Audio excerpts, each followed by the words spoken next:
Mic number 2 سے کوئی سوال ہو بھائی؟ السلام علیکم ذاکر بھائی. I am Joseph Fernandes working in a call centre. میرا سوال آپ سے یہ ہے کہ مجھے کئی دوست ملے جن میں سے کچھ سیاہ ہے اور کچھ سنی. جیسے آپ نے کچھ دیر پہلے بتایا کہ جو انسان مانتا ہے کہ اللہ ایک ہے اور محمد علیہ السلام آخری پیغمبر ہیں تو میں مانتا ہوں اس بات کو. تو اگر میں یہ کہوں کہ میں مسلمان ہوں تو یہ جھوٹ نہیں ہے. لیکن مسلمان بننے کے بعد ایک نماز پڑھنا بہت ضروری ہوتا ہے اور کچھ طریقے ہیں جو دونوں ہی دوستوں نے مجھے بتائے لیکن ان کے طریقے الگ الگ ہیں. تو مجھے یہ سمجھ میں نہیں آیا کہ کس کا طریقہ میں اپناؤں کیونکہ دونوں ہی اپنے طریقوں کو صحیح سمجھتے ہیں. بھائی صاحب نے سوال کیا کہ اگر اللہ ایک ہے اس میں ماننا ہے اور محمد صلی اللہ علیہ وسلم پیغمبر ہے تو میں مانتا ہوں تو اس طریقے سے مسلمان ہوں میں. لیکن میرے دو دوست ایک شیعہ ایک سنی اور مسلمان بننے کے لیے نماز پڑھنا ضروری ہے تو کس طریقے سے نماز پڑھوں؟ بھائی صاحب آپ کہتے ہیں کہ اللہ ایک ہے, آپ مانتے ہیں کہ اللہ کے پیغمبر محمد صلی اللہ علیہ وسلم آخری پیغمبر ہے, تو آپ نے کہا کہ کس طریقے سے نماز پڑھوں. یہ شیعہ سنی جو آپ نے پوچھا, آپ جب قرآن پڑھیں گے قرآن میں نہ شیعہ ہے نہ سنی ہے, قرآن میں نہ شیعہ ہے نہ سنی ہے. قرآن شریف میں کہا گیا ہے سورہ عمران میں سورہ نمبر 3 آیت نمبر 103 میں وَاعْتَصِمُوا بِحَبْلِ اللَّهِ جَمِيعًا وَلَا تَفَرَّقُوا, کہ آپ آپس میں اکٹھا ہو کے اللہ کی رسی کو مضبوطی سے پکڑو. اللہ کی رسی ہے قرآن اور صحیح حدیث. تو آپ دیکھیں قرآن میں کیا لکھا ہے اور اللہ کے رسول کے صحیح حدیث میں کیا لکھا ہے. تو جو بھی آپ سے کچھ کہتا ہے اگر قرآن اور صحیح حدیث کے مطابق ہے آپ اس کی بات مانو.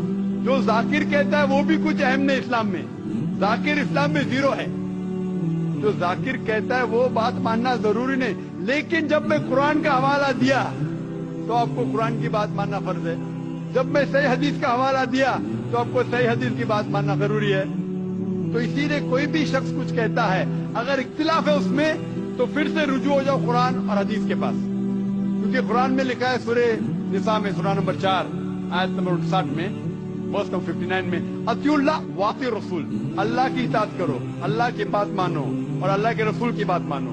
اور وہ لوگ those who have been charged with authority, جو اولو الامر ہے, وہ لوگ جو آپ کے امیر ہیں.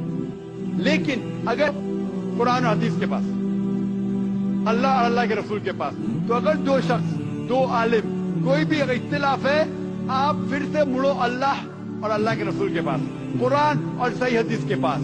پھر دیکھو کہ کون سا دوست, کون سا مسلم, کون سا عالم, کون سا مولانا قرآن اور صحیح حدیث کے مطابق کہہ رہا ہے.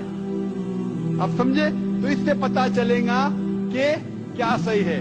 آپ بولتے ہیں کہ نماز پڑھنے کے طریقے میں اختلاف ہے, شروع میں کم از کم جو یکساں ہے وہ تو شروع کرو. اختلاف بہت تھوڑا ہے, نماز کے طریقے میں اختلاف بہت تھوڑا ہے, جو یکساں ہے وہ تو شروع کرو. اگر آپ مسلمان بننا چاہتے ہیں تو اتنا وقت کیوں لے رہے؟ خالی نام کے مسلمان ہونا ضروری نہیں ہے, وہ کوئی فائدہ نہیں. عملی طور پہ مانو کہ اللہ ایک ہے, اس کی عبادت کرو اور آخری رسول محمد صلی اللہ علیہ وسلم پہ ایمان لاؤ.